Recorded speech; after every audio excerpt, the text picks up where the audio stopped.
Hello and welcome to Politics War Room with James Carville, and I'm Al Hunt. This week, our guest is Admiral James Stavridis.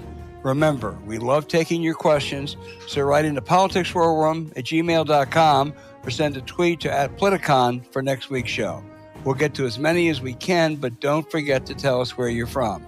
You can also get text updates about what's next for Politicon and Politics War Room by signing up at politicon.com. Tell your friends about us and remind them to subscribe on Apple Podcasts, Spotify, or wherever you get your podcasts. And please check out the links to our sponsors, DeleteMe, Magic Spoon, and Beam in our show notes. We really thank you for supporting these sponsors. It helps make this podcast happen.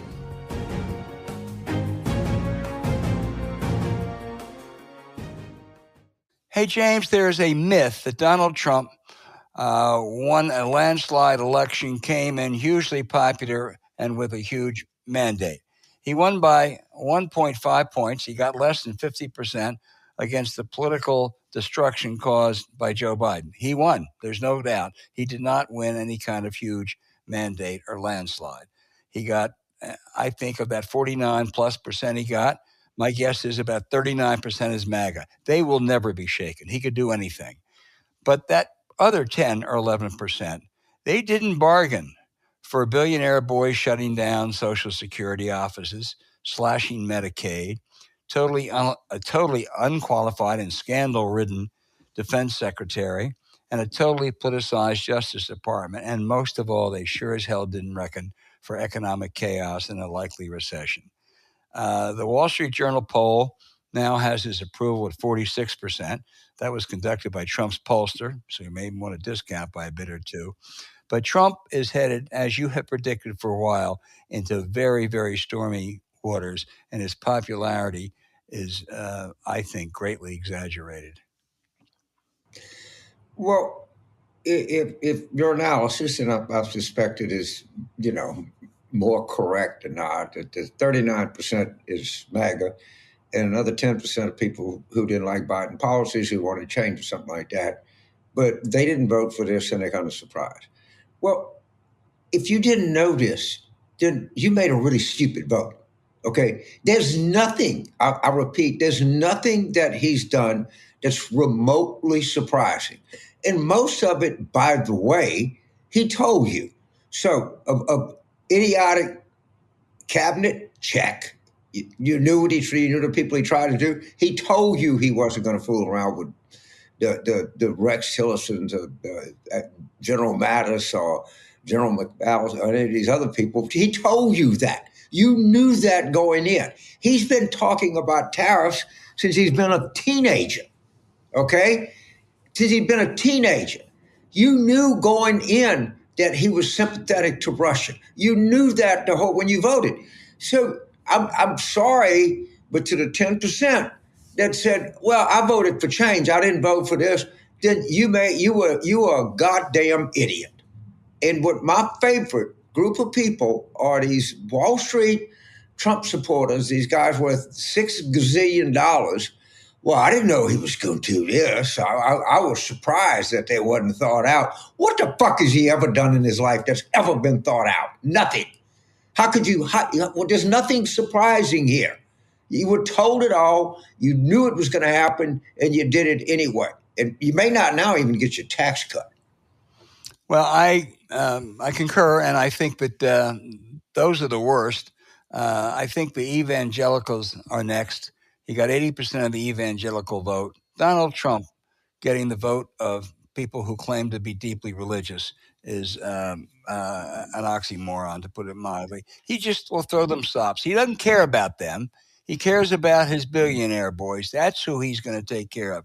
And I'll tell you, of all the awful things that have happened, James, on the horizon is one that may be the worst of all. And that is the Internal Revenue Service. The Internal Revenue Service has agreed to turn over confidential tax files of immigrants to ICE. That violates long-standing policy of privacy of tax information.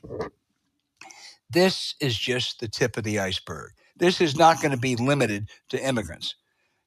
With this administration, anyone who crosses Trump and any political opponent should expect to have their confidential tax data used by the Trump hitmen. This is exactly what they do. They are lawless. It's certainly hungry today and may end up more like the Soviet Union or Germany in 1934. It really is a completely lawless administration. And once you start using the tax information for political purposes, it is incredibly dangerous. So wait a minute, to the 10%. He told you during the campaign he would be a dictator on day one. Well, dictators don't care about tax return confidentiality. There is nothing surprising here. And I think he's going to continue to be predictably stupid or whatever, vindictive, or I think a lot of it is about money. But there is nothing here that anybody that has a modest brain and pays a modest attention to anything should be surprised at. Nothing at all. And I think there's been enough reporting to know that there were some bad things that were staved off in the first administration by the Mattises, by the John Kellys, by some others. There ain't no one around him today who's going to say, Mr. President, that's wrong. Mr. President, you've made a mistake. He is surrounded by some of the great yes men we've ever seen. My favorite of all of these clowns is Howard Lutnick. Okay, Howard Lutnick's brother was killed in the World Trade Center in 9/11. He stood there and had to agree and let Laura Loomer make him eat shit. And he just smiled and took it in that meeting. I mean, if you... And you should point out that Laura Loomer is one that said that 9/11 was an inside job. That's correct. She said it's an inside job. You sat there, your own brother died in it, and you sit there with your fat, stupid, gritty face. It's hard in this, ocean of idiots for somebody to stand out. But I think Howard Lutnick is really distinguishing himself very, very early in his administration. The Treasury Secretary took credit for the markets functioning. Yeah, they functioned. It reminds me of in the Marine Corps, this drill sergeant did this drown proof in the pool. And he said, well, they told me the last watch squad, and I watched some son of a bitch go right to the bottom and drown. They tell me nothing about going in and saving this fucking ass, because everybody's eyes blows up. But just look at these people and ask yourself, should you really be surprised about Howard Lutnick? Because I'm not. No, I would like to think of anyone in this administration who could have served in another Republican administration, conservative Republican administration. Reagan, Bush. Rubio might. Yes. Not anymore. Yes. Okay. Well, Rubio could have. And you're right. And Rubio's problem, James, is he's weak. He always has been weak. He was weak. On immigration, he was weak. Remember what Chris Christie did to him in that New Hampshire primary debate in 2016? I mean, poor little Marco was almost crying. So I think, he somebody who wanted a weak Secretary of State. At least he is what we say now. At least he takes a good shower. Yeah. Okay. Most of Howard Lutnick, I don't think that guy ever takes a shower. Well, it's a really, really sorry lot, and we have a lot to talk about these people, and I'm afraid it's not going to get any better. It's only going to get worse. Mm-hmm. It will, and I the one thing I can say, it does no good at all to do this, but this program specifically has told people anticipate the worst. It's beyond worse. Okay, we couldn't. I don't think we had an adjective that could describe what we are now. But we have been very consistent. There's nothing good about this whole thing. We said it was going to be cataclysmic. It's much worse. Yeah, it's apocalyptic. I don't know what it is, but it's really. But the people that crack me up are the people that were, I didn't vote for this. I'm surprised. I didn't think he was going to do that. Well, what the fuck were you thinking? Go send some more people in a diner in Iowa and see what's going on. God, this, talking about Iowa, I think that Senate seat's going to be in play. I really do. Well, as of today, there may be more than people realize. I mean, if you look at the lineup to begin with, it favors Republicans. But I think, given what I think will be the political currents next year, there may be places that you don't even think about that. All right, Joni Ernst is. I don't know. You better keep up with the current news on Senator Ernst, because it's quite titillating, to say the least.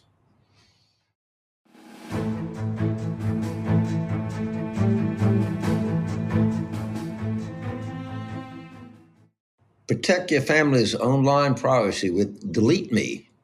Every, foreign government looks at this, every blackmailer, hacker, anything that you could think of they're always digging in somebody's business. And whatever you can do, I mean, the great thing about technology, it allows you great freedom to do a lot of different things. The bad thing about technology is really dedicated and smart people can hack and see your most personal information that you can, because we just unthinkingly and reflexively put a lot of that stuff more in our computer, and they'll come get it. And if you can have any protection against this, you'd be a fool not to take it. Yeah. And DeleteMe makes it easy, quick, and safe to remove your personal data online at a time when surveillance and data breaches are common. Now, everyone is vulnerable. If you didn't know, data brokers make a profit off your data. So they collect, sneak, and steal it from you online. It's big business, and your data is a commodity. Now, anyone on the web can buy your private details, which can lead to identity theft, phishing attempts, and harassment. Your name, contact, info, social security number, home address, even information about your family members could all be compiled by data brokers and sold online. So join us and refuse to be a victim. Start protecting your privacy with DeleteMe. As public figures, we always knew we could be targets for scammers and worse. When we found out that many Americans are compromised and at the mercy of criminals, we wanted to find a way to fight back. Once we learned about DeleteMe, we knew there was a service that was more essential. It was something we needed to share with our friends, family, and listeners. With DeleteMe, you'll all feel so much better about your security, but more importantly, as fathers and grandfathers, we know DeleteMe can keep our loved ones safe. So don't wait. Take control of your data and keep your private life private by signing up for DeleteMe now. At a special discount for our listeners, today get 20% off for your DeleteMe plan by texting War Room to 64000. The only way to get 20% off is to text War Room to 64000. That's War Room, all one word, to 64,000. Message and data rates may apply. By the way, the link is in our show notes.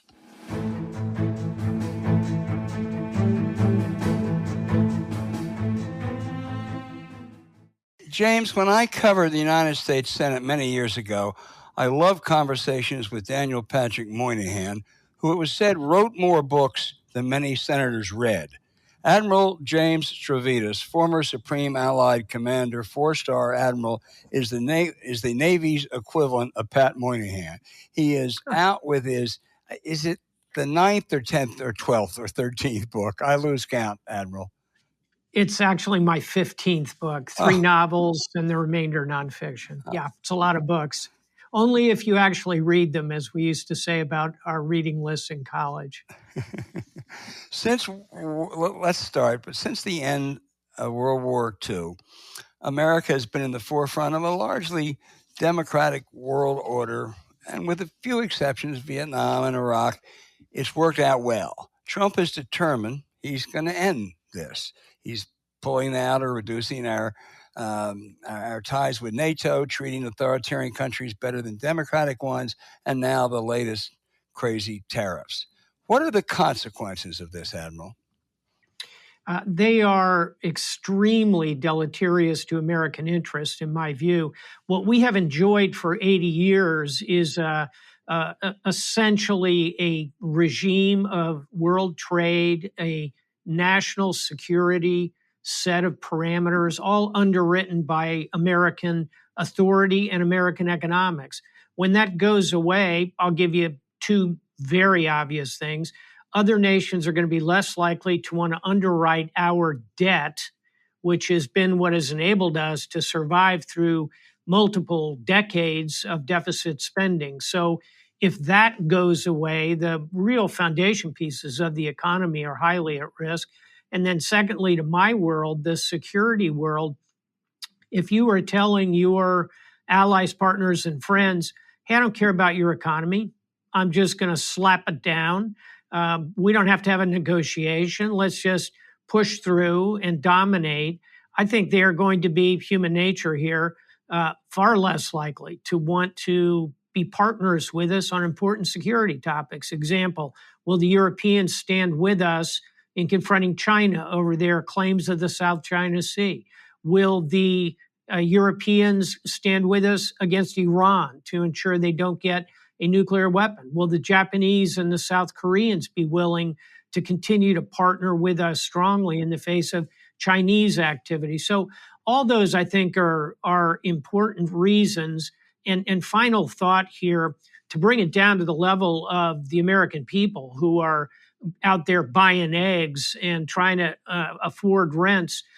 Ultimately, all of this is going to descend down in the form probably of a recession toward the end of this year, almost certainly with additional inflation. And that is something the three of us are old enough to remember back to the Carter years, the dreaded S word, stagflation, low growth, high inflation. I fear that is where we are headed. Well, obviously, number one would be China, because they are going to find a lot of willing partners to join them in what is called their Belt and Road Initiative.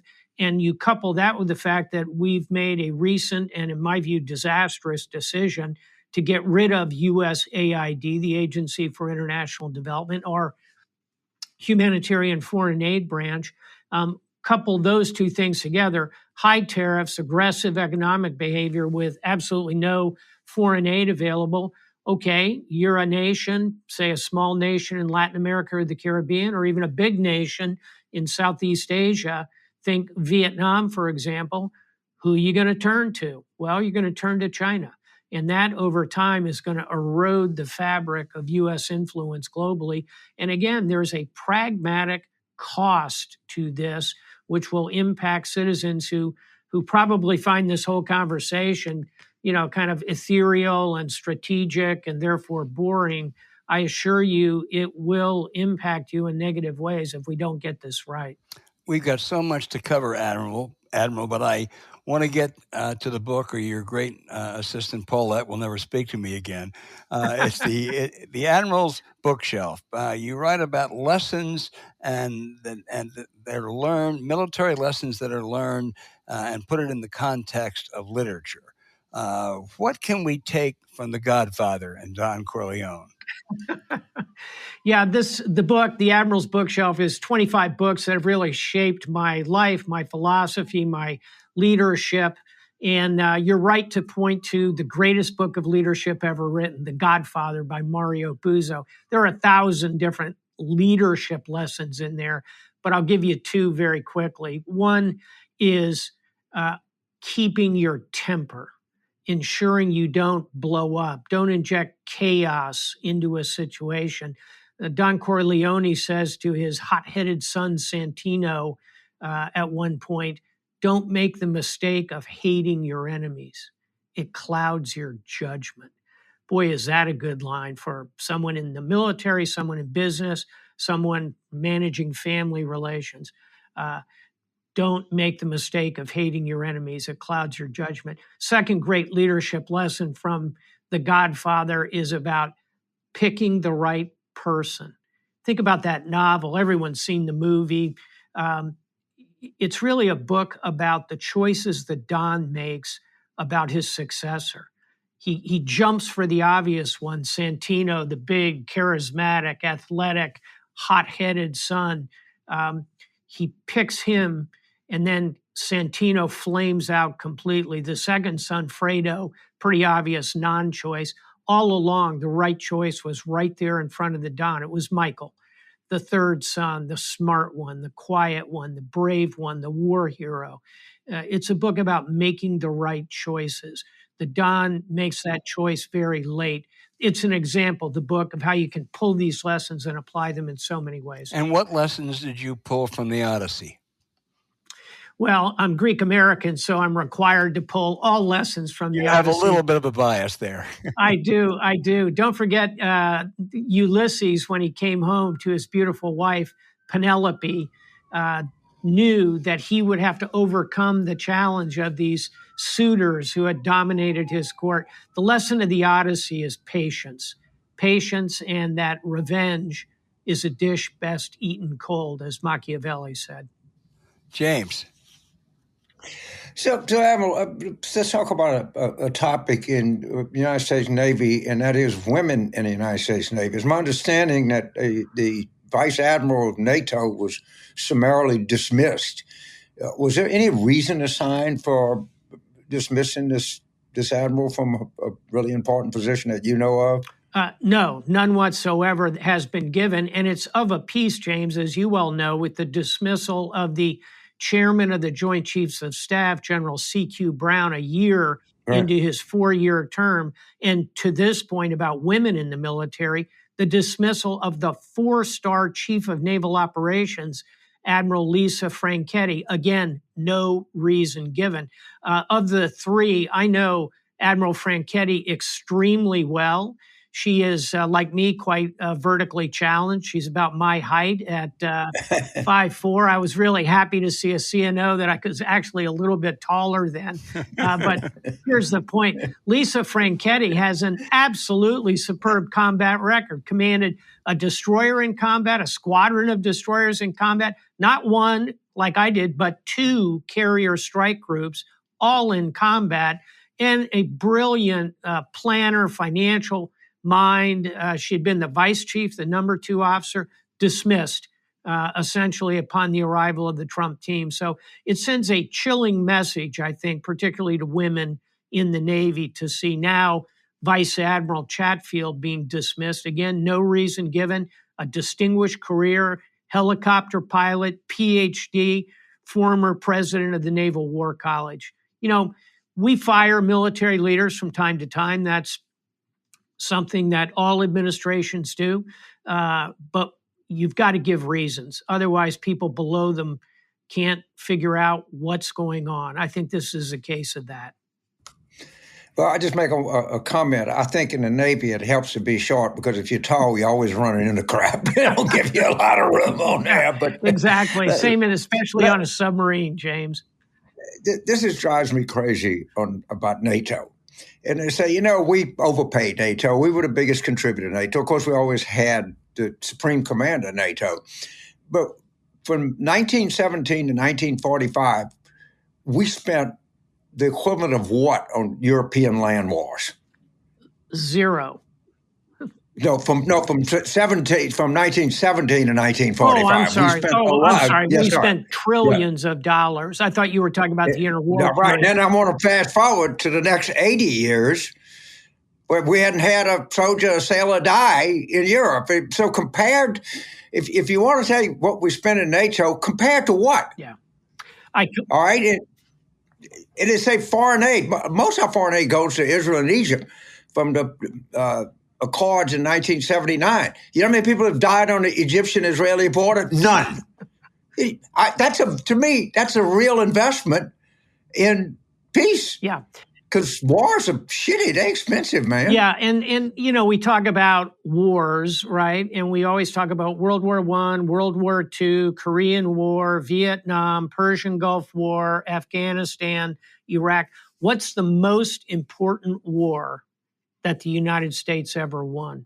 It's called the Cold War. We won the Cold War. We destroyed, ultimately, the Soviet Union. We did that without using nuclear weapons. We did it without ending the world. The reason we were able to win the Cold War was a combination of what we're talking about right now: alliances, partnerships, friendships around the world, Number two, strong military, capable deterrence, peaceful, but capable of applying lethal force. The economic base, of course, was instrumental to this. Capitalism defeated communism, but all of that is a pretty good example of cost effectiveness. We were able to destroy the Soviet Union, what Reagan correctly called the evil empire. We need that kind of thinking. That's the kind of thinking the Godfather gives us. Don't make the mistake of hating your enemies. It clouds your judgment. Coolly, carefully, intelligently go after the right tool set to defeat your opponents. I want to go back to the question of women in the United States Navy. It's my understanding there was a museum at the Naval Academy that had a display honoring Jewish women that graduated from the Naval Academy, which seemed like a nice thing to do. Okay. And they tried to take that down. Yeah.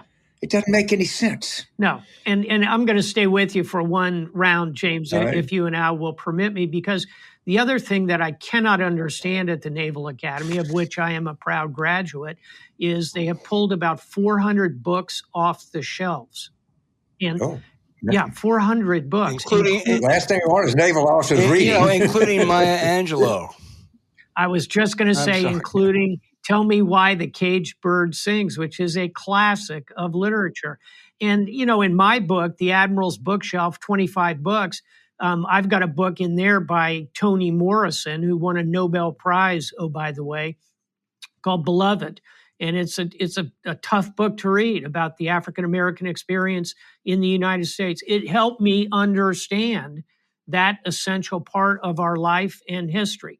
There's also a book in there called Catch-22, which is the most the most extreme anti-war novel that does nothing but rip apart military ideas in every way. I don't agree with everything in those books, but I learned a lot from them. Those are the type of books. I don't know if those particular ones were pulled from the shelves, but when you take books away and you become afraid of giving a young officer the opportunity to look at all kinds of literature, you're not educating them, you're indoctrinating them. There's a big difference. I want educated officers, not indoctrinees.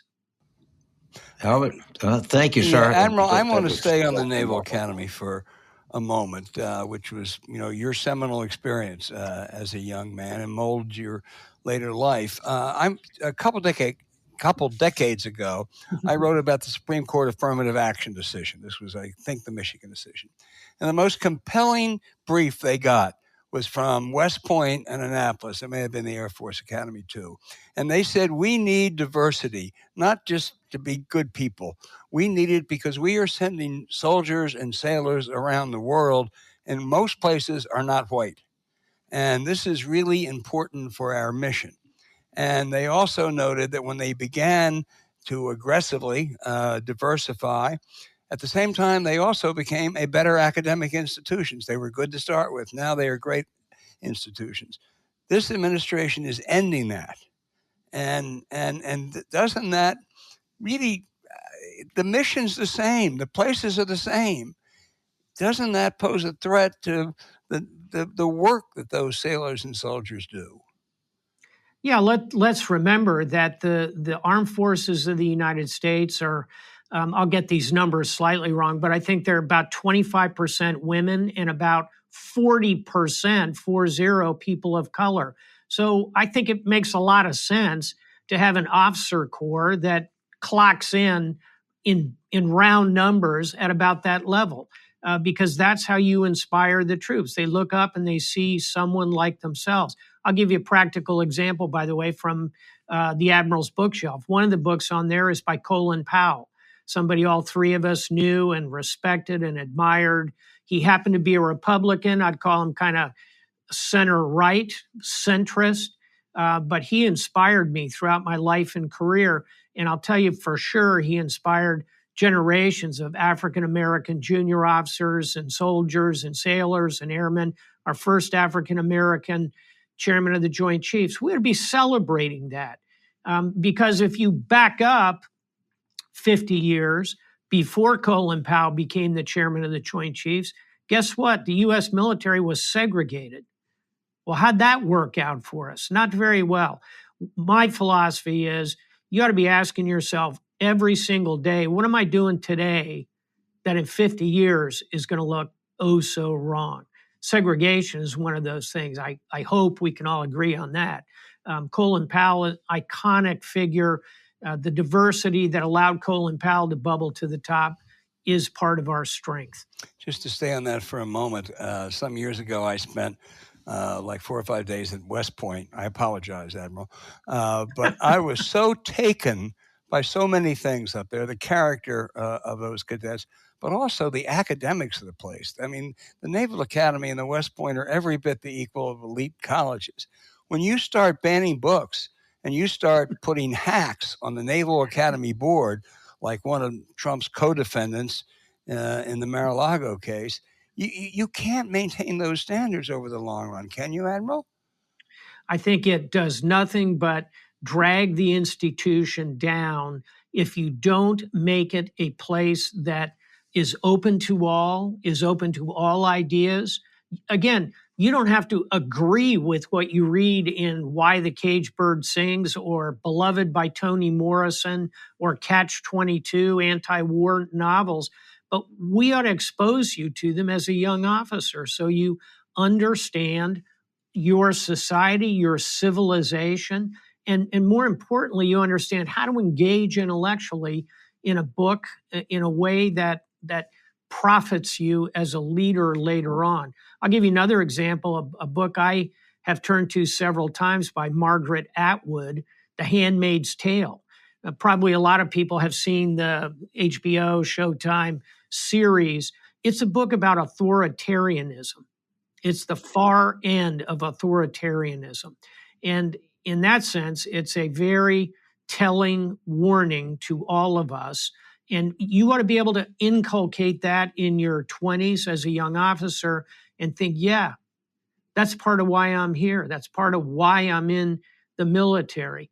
General Powell used to insist that the midshipmen, when they come to the academy, plebe summer, and they come to the academy at West Point, their summer when they first arrived, we took them to the Holocaust Museum to show them why we have militaries, so we don't fall into that world again. That's a pretty powerful lesson. It sure is. Final question, I'll turn it to James. You warned about Pete Hegseth from the beginning. He was unqualified. It was a bad appointment. Is he a threat? Having him at the head of the Pentagon, is that a threat to American national security? Well, let's add, since becoming secretary, the signal gate situation, where here you see a Secretary of Defense taking highly classified information. That's just not just secret information. That's top secret, compartmented information, and using it very freely on an unclassified network, in this case, Signal. It makes you wonder what else in the 2 months before that has been passing on those circuits. I hope they have learned the lesson. And you know, there's an obvious kind of internal management lesson to be drawn here. But externally, put yourself in the place of the chief of intelligence of London, of the United Kingdom, of Paris, of Israel. And you have to ask yourself, do I want to be sharing our high-end, super classified information with a team that in such a cavalier fashion allows it to be brooded about on unclassified circuits through not only their own deliberate malfeasance, but also just the buffoonery of getting a reporter, and in particular, Jeff Goldberg, a reporter. I mean, it's just astounding, really. So there's a kind of a clown show aspect to this, and then there's the real strategic implication. Both of them are quite chilling. James? So, Admiral, this book's probably not on your list, but one that if you ever do 26, I think you should consider. It's called Goodbye Darkness by William Manchester. Absolutely. And the reason it's Grant memoirs, A Crusade in Europe, were all written by four-star officers, and that's the way it should be. But it's actually an excellent book written from the vantage point of people actually fighting the war. Now, I always thought that was a really good book. It's a fabulous book, and I'm gonna see you that one. I'm gonna raise you one more. If you haven't read it, Marine, you need to read it. It's called With the Old Breed. With the Old Breed by Sedgwick. Yep. E.B. Sedgwick. Yep. It's of a piece with the Manchester book. It's the Pacific War and the Marines, and it is definitely a grunt eye view of the war. And you're right. One of those books should have been on it. The naval version, by the way, is Sand Pebbles, The Sand Pebbles. Oh, yeah. That was a good movie. I think it's Steve McQueen. Fantastic movie. Yep, remember? Absolutely. Was Alfred Thayer Mahan's book on your list of 25? No, and again, I've read it. It's the influence of sea power upon history. Right. He's also written one on naval strategy, wrote one called The Types of Naval Officers. I'm a big Mahan fan. It's pretty dense reading. And so I tried to compile books that are more approachable. But yeah, Alfred Thayer Mahan is on any serious naval strategist bookshelf. So I've asked this before, but I've addressed it before I let you go. There are people that say that carrier warfare is outmoded, that you can sink a carrier too easily. The supply lines are too long. I mean, you've heard all of the con arguments on the carrier. I think we have like 11 carriers. Yeah.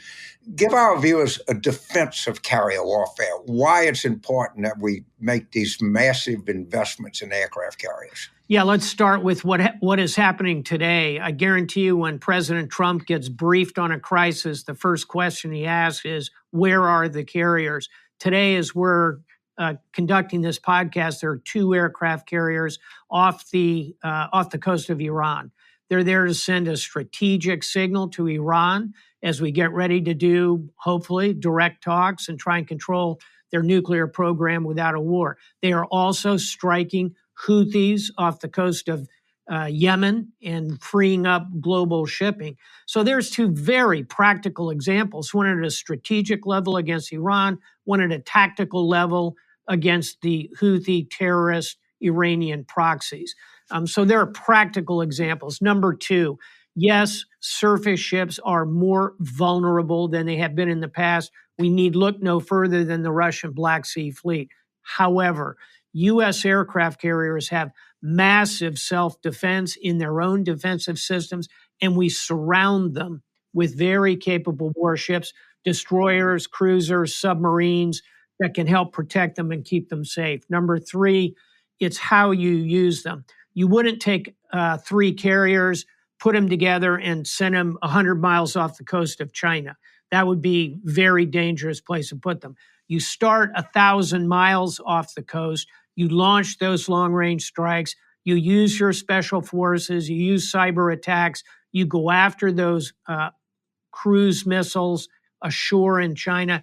Then you start rolling the carriers in. So you use them in intelligent ways. Are they more vulnerable against China and Russia than they were against Al-Qaeda? Of course. But I would argue they still have utility and capability, I'd say, for the next 20 years. At that point, James, then perhaps you can start looking at changing this model. But right now, if I'm running the U.S. fleet, I want to know where my carriers are. What's going to be the next bit? Let's we say 20 years from now, maybe not. What you're looking through the holes here in the future, what's the next big thing in naval warfare? It's unmanned platforms. So it is perhaps instead of having a surface ship with 5,000 people on it, you have a huge unmanned airfield that can be maneuvered all around the oceans of the world, but it's incredibly inexpensive because the most expensive part of any naval system is always going to be the cost of the sailors and Marines on there. You don't worry about the loss of those sailors and Marines, and you can fly unmanned aircraft on and off it. The next big thing in naval warfare is unmanned. Final thought, it's also going to be underwater platforms. Nothing yet tells me, even over the next 20 years, there's suddenly going to be a breakthrough that makes the oceans transparent. Those submarines are still going to be the apex predators of the oceans. They guard the carriers, but they also attack the land. They also attack enemy shipping. When you combine all that together, better unmanned, better underwater systems, you knit it together with artificial intelligence in space. That's the Navy of 2045. Well, thank you so much, sir. I'll turn it back to Alpha to close, but I've always enjoyed talking to you so much. So the United States is lucky to have had you to serve it, and it's lucky to have you still influential and comment on affairs. Well, Thank you very much, Admiral. I've said this to you before, Marine, but I grew up in the U.S. Marine Corps. I went to Quantico High School. My dad retired as a proud colonel of Marines. I have nothing but respect for your service, so Semper Fi. Well, I want to say to James how much we appreciate you being on here. I think your lesson about Don Corleone is absolutely, a great absolutely. one. Don't get mad. You may have to kill, but don't get mad. Oh, yeah. And it clouds your judgment. You are one of our very favorite guests. Whenever we can get you on here, we'll do it. And it's called The Admiral's Bookshelf. Everybody out there ought to get it. It's just fascinating. And Admiral James Stavridis, you are a wonderful, treasure. Wonderful American, and we can't thank you enough. Thank you, Same sir. Right back, guys. Sir. My pleasure. Bye-bye.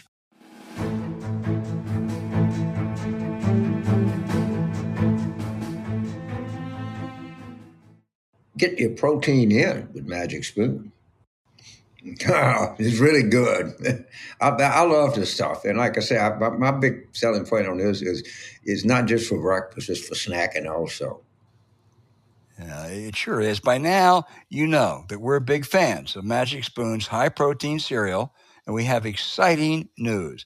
Magic Spoon turned their super popular high-protein cereal into high-protein treats that are light, crispy, and taste just like classic crunchy cereal bars. Magic Spoon's treats are delicious and have become our favorite on-the-go snack. James loves them after a run. He'll even double down with a bowl of cereal while he's working.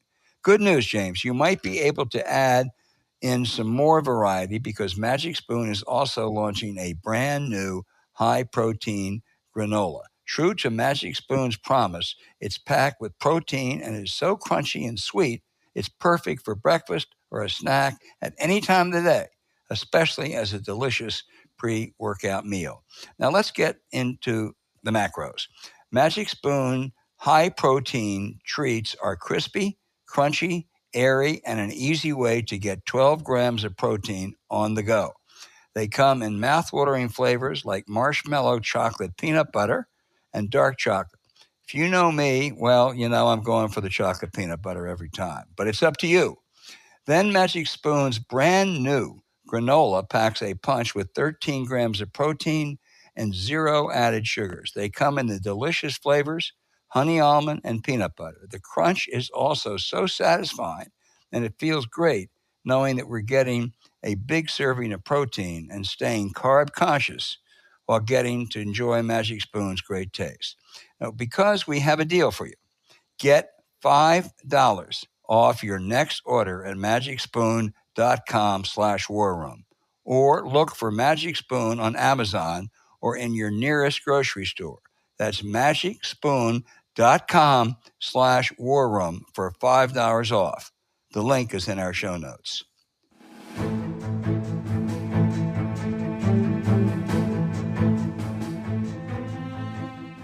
Hey, James, now for the outrage of the week. How do you pick them? I mean, how do you pick them? There are so damn many. But I want to talk about the case of Kilmar Armando Abrego Garcia. He entered the United States in 2011 to escape gang violence in El Salvador. His wife is a U.S. citizen, as are their children. He has a job working as a sheet metal worker and trying to get more education. 5 years ago, he was given a protected legal status from deportation occurring during the earlier Trump administration. Yet, he was rounded up in a parking lot with his autistic child in the back seat and sent to a notorious El Salvadorian prison from which few ever emerge. But Homeland Security acknowledged, this was a mistake. Really, it was a mistake. We meant someone else. He shouldn't have been sent to what may be a death prison. Well, mistakes can be made, and decent people and decent governments correct them. Not if you're the thugs in this Homeland Security agency or immigration czar Tom Homan's henchmen. Both the district judge and the Court of Appeals ruled that Mr. Garcia deserves to be brought home now, including a very strong opinion by a conservative judge who said this is simply wrong. The Justice Department not only appealed this to the Supreme Court, but their own lawyer acknowledged in the appeals court that they had made a mistake. The Attorney General, Pam Bondi, once again proving she is only there to serve Trump. As far as she's concerned, the only justice that matters is Trump. She fired that guy. Telling the truth is simply unacceptable. And John Roberts stayed temporarily the order to bring him back, siding with Bondi. This sounds more like Russia or Nazi Germany. A man grabbed in an IKEA parking lot with a 5-year-old autistic kid in the back seat and illegally deported to a death trap by America, and we say we can't get him back. Mr. Chief Justice, you and your cohorts have been Trump enablers. You've enabled this lawlessness with your outrageous partisan decision to grant him immunity, even from many crimes committed while president.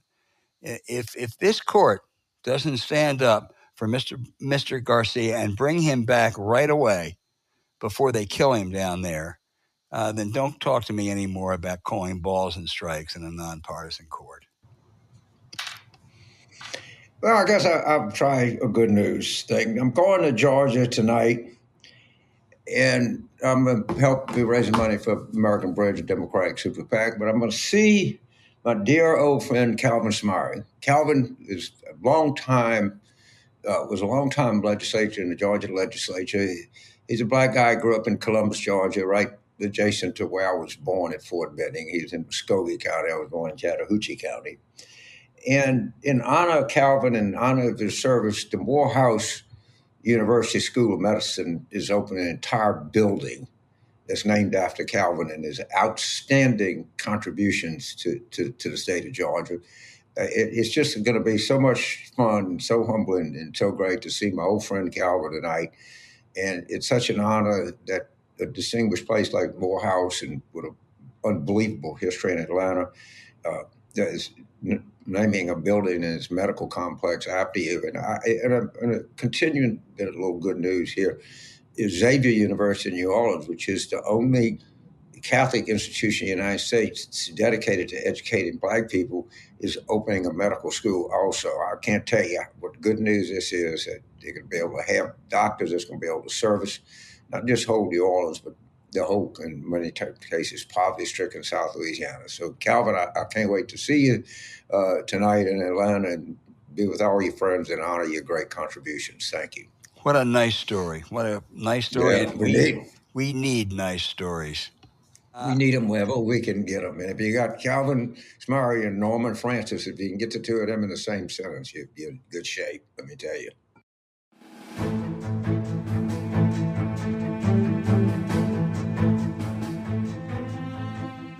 Get the sleep you need with Beam. Oh, God, man, you can't beat that stuff. I mean, and I just find it relaxes you. This is really good for you, and it's really, really relaxing. Really relaxing. In today's America, every day feels like a barrage of news that keeps you up at night. Rights are under attack, norms keep getting shattered, and chaos dominates the headline. But here is the thing. Rest is resistance. If you're running on empty, you can't stay in the fight. That's why we're excited to tell you about something that's truly changed the game for us. Beam's Dream Powder. Dream helps us sleep through the night. No more tossing, no more turning. And if you wake up feeling refreshed, not groggy, it's become a must in nightly routines. Helping us recharge, get up, and stay engaged is what matters most. Now we're tackling our days instead of just surviving them. The bedtime essential is delicious, decadent, and guilt-free. If you're like us, you won't be able to get enough of the chocolate peanut butter. That's me, at least. But let's get down to the nitty-gritty. What is it that makes Dream so effective? Simple. It's packed with a powerful blend of all natural ingredients that actually work. There's reishi, which is known for its calming properties, and magnesium to support deep, restorative sleep. Then there's L-theanine, an amino acid that helps you relax without feeling drowsy. And apigenin, which supports falling asleep faster. Dream even has melatonin to help you regulate your natural sleep cycle. It's got the whole package. So Beam's Dream Powder has improved over 17.5 million nights of sleep for people across the country. You can be one of them. So here's the deal. Beam is giving our listeners an exclusive 40% off. That's right, 40% off their best-selling Dream Powder, but only for a limited time. All you need to do is go to shopbeam.com/warroom and use the code warroom at checkout. That's shopbeam.com/warroom and use the code warroom for 40% off.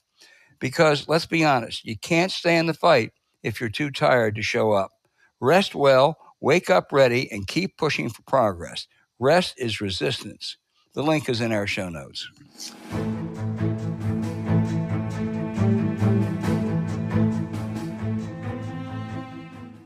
Now, for our listener questions. This week, we had questions, James, from 25 states, all over America. And as you know, we also cover the globe on many occasions. Well, let's start with Gordon in Norwood, Michigan, who I think is a repeat questioner.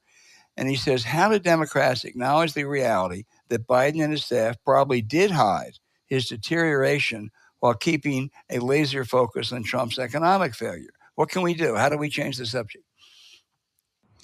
Well, I mean, first of all, I don't know if we can change the subject, but this I think it has some political benefit. Is Trump is deteriorating. He's at a worse place than President Biden was 3 months into his term. All right, that string of war, that I don't know what you call it on the Los Angeles Dodgers. Did you know the Los Angeles Dodgers play baseball?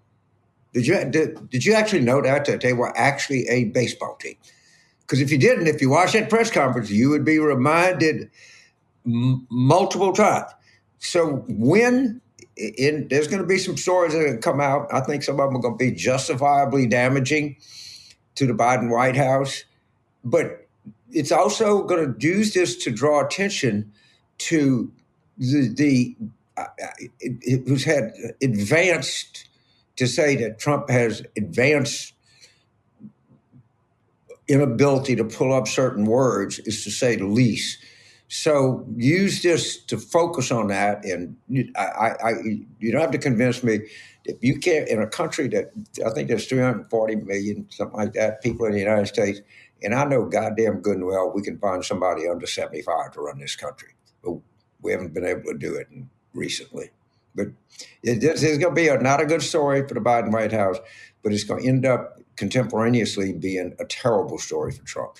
And any attention that we can bring to his mental deterioration is going to be nothing but good. So use this to advance the ball. I agree. One thing I learned this week, which just stunned me, that Mookie Betts is the only black player on Jackie Robinson's Dodgers. It just shows you the change in baseball these days, and certainly not because of discrimination. Steve in Hot Springs, Arkansas, says, with all the buffoonery going on with the Trump circus, where are Joe Biden, Barack Obama, George Bush, and Bill Clinton? Why are they not being outspoken about the absolute stupidity going on? Well, it was a little bit too late, but Barack Obama weighed in. We don't want Joe Biden to weigh in. I think Bill Clinton will do his thing. And George Bush is just, I can't understand why he's silent. I can appreciate it all in the past, but they took his major accomplishment, PEPFAR, where he is, saving millions of lives in Africa, and they just, put the kibosh on it.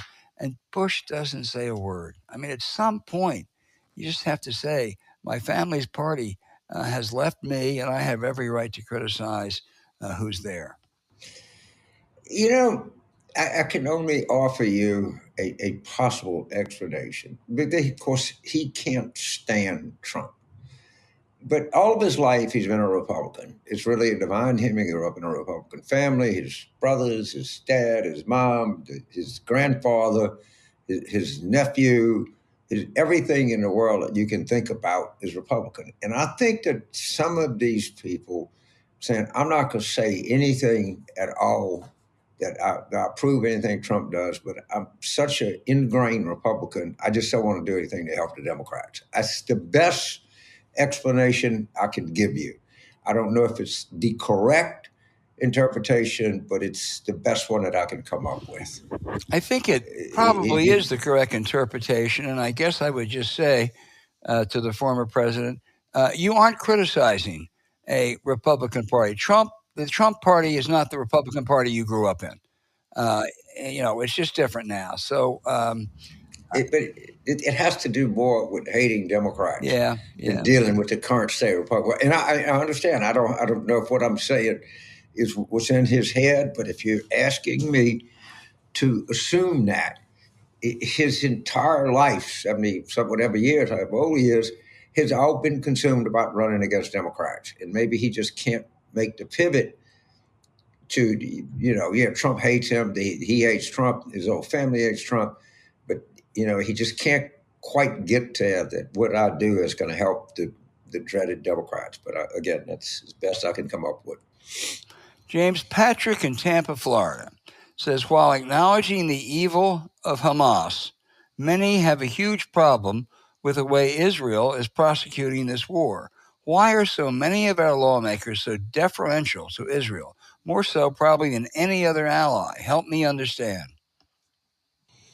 Well, first of all, the state of Israel has been there since 1948. It was actually created in large part because of Harry Truman. And, we have a to say the least, very important Jewish population in the United States. I actually think the nation of Israel should exist in perpetuity in some form or another. Having said that, you can be pro-Israel and anti-government of Israel. They're two different things. A lot of people that live in Israel are anti-government of Israel. So I think that from the standpoint of Americans and the United States government, this is not going to be the case. We should do everything we can to legitimately have a new government in Israel. At the same time, recognizing that if peace ever comes, we know what it's going to look like. Let's don't kid ourselves. We already saw it in 1999 with the deal that President Clinton and Prime Minister Ehud Barak came up with that was killed by Yasser Arafat because he said that if he signed this, he would be dead. Well, he's dead anyway. And, if you don't think that's possible, look to what President Jimmy Carter, Anwar Sadat, Malcolm Reagan signed a deal in the late 70s, bringing peace to Israel and Egypt. We haven't had a single person die on the goddamn Egyptian-Israeli border yet. And, we pay for that. But as we point out with Admiral Stavridis, we haven't had a war in Europe in the last 80 years, and that's because American peace initiatives and NATO and American support. So as opposed to having a government that we have now that just reflexively takes Israel's side no matter what, it's not taking the side of Israeli interests, it's taking the side of Netanyahu's interests. And they're two separate and distinct things. Totally. You can be very much anti-Netanyahu and very much pro-Israel at the same time. As you say, there's probably a majority of Israelis that feel that way. And I also want to add that I think the Trump administration is using this campaign against anti-Semitism. They don't believe that. I mean, what this basically is a political ploy for them. They can reach out and charge universities and institutions with anti-Semitism. This is a guy who had a Nazi at Mar-a-Lago for dinner, who said the people in Charlottesville, good people on both sides. The idea that Donald Trump is leading a campaign against anti-Semitism is just pure sophistry. This forces me again to make a point that I always make. Let's take this guy, Bill Ackman, who's turned in to being, I don't know how to describe what a big asshole this guy is, but he very publicly can't be a Democrat because the Columbia students were wearing some, I don't know, Palestinian shawl. And he had to take a stand. It was very important for Mr. Ackman to stand up publicly to anti-Semitism because he was very, very committed to this, and beyond any other principle that he had. Now, understand, Elon Musk, who is the biggest Trump person ever, all right, he gave him more money than anybody else. He has more influence than anybody else. And he said that Hitler was not responsible for, and I'm mentioning the H word, okay? He said, Bill Ackman said it wasn't Hitler that caused the Holocaust, it was government employees. And now we know Elon Musk did it. Yeah, Elon Musk. Yeah. That's right, Mr. Ackman. Elon Musk exonerated Adolf Hitler from any responsibility for slaughtering 6 million Jews, and you're the greatest fighter of anti-Semitism that ever lived. Oh, shit. What a fucking asshole. John in Gurnee, Illinois. Do you think Democrats need to resurrect the sexual misconduct, I call it rape, that's what the judge called it, charges against Trump and any other political representatives would have had their career ruined by this, right? No, John, you don't want to go back and revisit that. I'm sorry. I think he did terrible things. He was adjudged to be guilty. The judge said it was rape. But that's the past. There's enough happening now. You want to run against Trump as a guy who's unfit to govern in the future. Yeah, first of all, I agree with you. We shouldn't run against that. I think that as opposed to his fitness, which of course is true, and all of everything that everybody says about is true. The most true thing about Trump is he promised to be the greatest stock market president in history. He promised to get the economy booming from day one. We now 70, 75 days of this, and we're totally in the wrong direction. So there's 100 legitimate, awful things that you can say about Trump. But the number one thing that he has, not only has he not done it, he's taken it completely the wrong way, which is the most oft-repeated campaign promise of this century, that he would get the economy booming from day one. That's his Achilles heel. That's his vulnerability. It was going to end inflation, right? Yeah, but everything else is true. He's totally unfit for office. He's a convicted felon. He lies. He has some idiots in his cabinet. They have no idea what the fuck they're doing. But not only are they not delivering, they're counter-delivering. It's going the wrong way. And don't let people forget the repeated promises that he's made. Let's go to your hometown. Andy in New Orleans asks, how do we destroy the notion that it is someone's, quote, turn, end quote, to be the nominee, Hillary, Kamala, rather than the Democrat with the best chance of winning? Thank God. What a brilliant question. No one, we did this. We nominate such and such. It's this person's turn. They've been around. Biden thought it was his turn in 2016. Remember, that's a big, big hangover in Biden world. That Obama decided that it was Hillary's turn, not Biden's turn, so he couldn't run. Let me tell you what the turn is. The turn is to win. No one gives a shit anymore in a Democratic Party what gender you are, what race you are, what ethnicity you are. They just want to win. And if they are going to, and I really believe this is permeating deep in the Democratic consciousness, we're not here to make history. We're here to make a win. And whatever we have to do to win this freaking election, we're going to do that. And I think that any time that the Democratic Party has any other motive other than victory, it screws us up.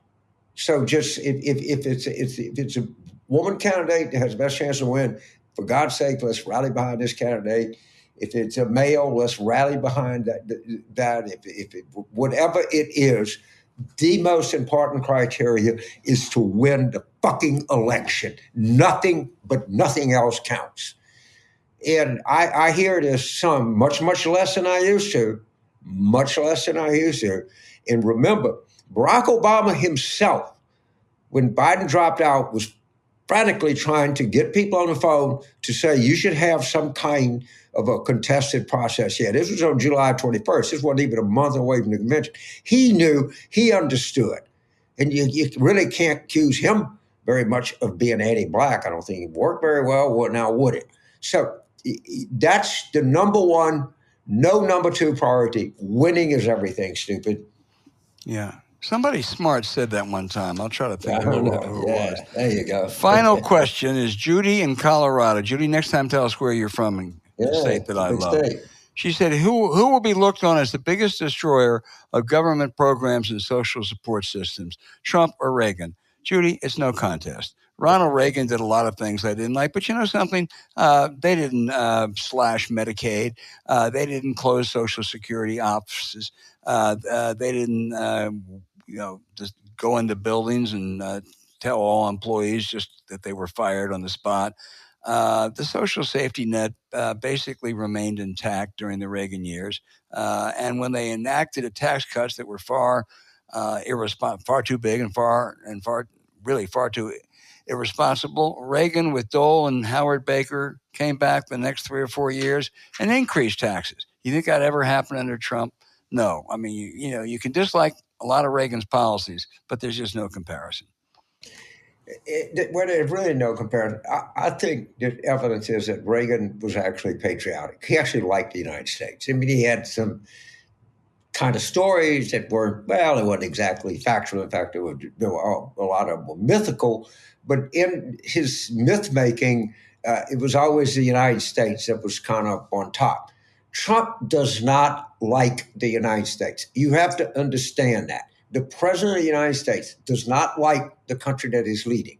He's pulling against it. And to have Trump making decisions is like asking me to call plays for Ole Miss, because I'm going to throw into coverage every time because I do not like Ole Miss. I do not pull for Ole Miss. I'm not for them. Okay, my attitude toward Ole Miss is exactly Trump's attitude toward the United States. However, one is a really fun, interesting college that I just happen not to like. In its current form, I mean, Ole Miss has had some evil stuff in its background, but it's certainly not an evil place now by any stretch of the imagination. I just don't like it, but that's different. Trump does not like the United States, and until people understand that, they cannot express what he did. Bush liked 43. He liked the United States. He put us in a stupid war because he actually thought it was going to work. Trump is doing this because he thinks it'll hurt the United States, which is he actually wants to do.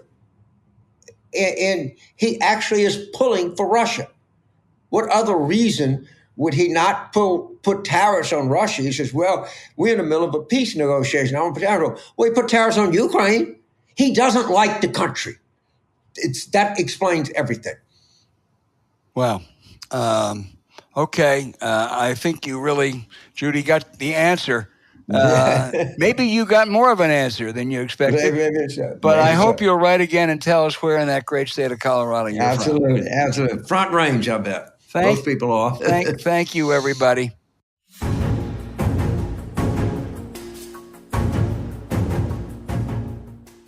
Hey, thanks for listening to Politics War Room with James Carville, and I'm Al Hunt. As always, send your questions for us by email to politicswarroom@gmail.com or tweet them for next week's show at Politicon. Following this episode, we'd really appreciate it if you'd check out the links to our sponsors, DeleteMe, Magic Spoon, and Beam, in our episode show notes. We deeply thank you for supporting them because when you do, it helps make this podcast happen. Now, to keep up with us, subscribe to Politics War Room on Apple Podcasts, Spotify, or wherever you listen. And check out our Substack at politicswarroom.com. James and I are constantly adding new content, so go take a look. You can also look for other shows you might enjoy on the Politicon YouTube channel or when you search Politicon on your favorite podcast sites. And remember, please rate the show with a 5-star review. We'll be back next week with another show as we continue our war room planning.